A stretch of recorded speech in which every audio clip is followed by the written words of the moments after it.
Today we'll do Algebra Lesson 3 in Book 6. We'll take a look at how to factor perfect square trinomials. So what we've done before is this, where we need to do the square, double square, where we have to square the first one, which is x squared is x squared, and then multiply these and double that. Multiply these two and then multiply that yet by 2. So negative 7 multiplied by x is negative 7. Times it by 2 is negative 14. And then double, so we squared it and then we doubled it and then we square it again. Square this last one, which is negative 7 squared is positive 49. Now, what we'll be doing today is taking this and flipping it around and bringing it into this format. So, why don't we do the example there?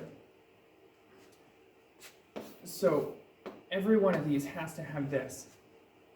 Unless it says in the instructions there, if any is not a perfect square, then write not a perfect square.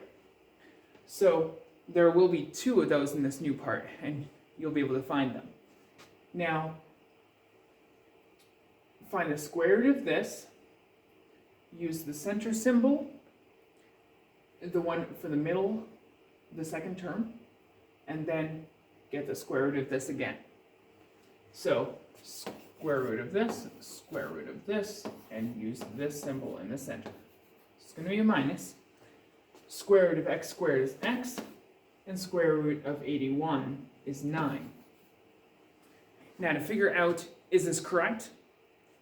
Multiply negative 9 by x, which is negative 9x.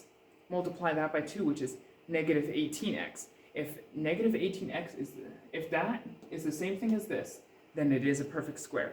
So what I want you to write behind in your book as your answer is this. Although this is just an example. I don't think we actually have this question in our book.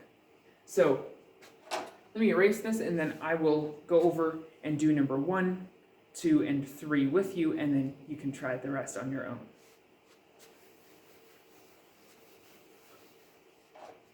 We have x squared minus 6x plus 9. So the first thing you do, put your parentheses there with a little squared symbol, and then find the square root of this, which is x, square root of x squared is x, square root of 9 is 3. Then use this symbol. Now, is this correct? Take a look at it. Negative 3 multiplied by x is negative 3x. Multiply that by 2, which is negative 6x. And that is the answer, so you would write this in your book. That's for number 1. Number 2, x squared plus 15x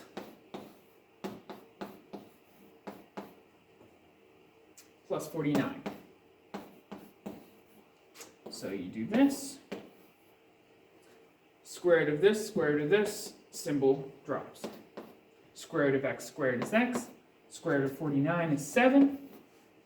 Looks right. Check it. 7 times x is 7x, times that by 2, and that should give you your second answer, center term. 7 multiplied by x is 7x, multiplied by 2 is 14x. This is not a perfect square. Not a perfect square. All you have to write is naps. So, this is one of them. We have one more that is not a perfect square. Going on to number 3. And then I'll actually do number 4 with you as well. Number 3 is x squared minus 2x plus 1.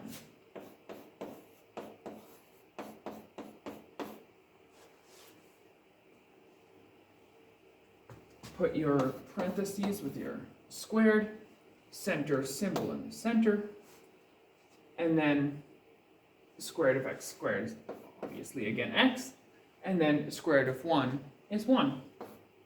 Negative 1 times x is negative 1x. Multiply that by 2 gives you a negative 2x. And that's what we have there. We're good to go. That seems pretty simple. If we go on to number 4, is 4x squared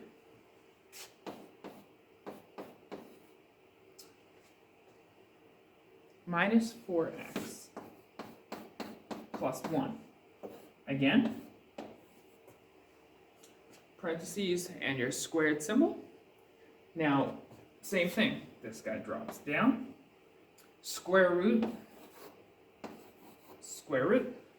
of 4x squared is 2x. And square root of 1 is 1. Now multiply these two and multiply that by 2 and it should give you your center answer. 2x multiplied by negative 1 is negative 2x. Multiply that by 2 gives you a negative 4x. Is that what we have? Yes. So therefore, it is correct. So make sure you check each one of yours like that. And if it makes sense, perfect, your answer is right. If it does not, it is not a perfect square. You can just write nabs. And you can go ahead and do the rest of your lesson on your own.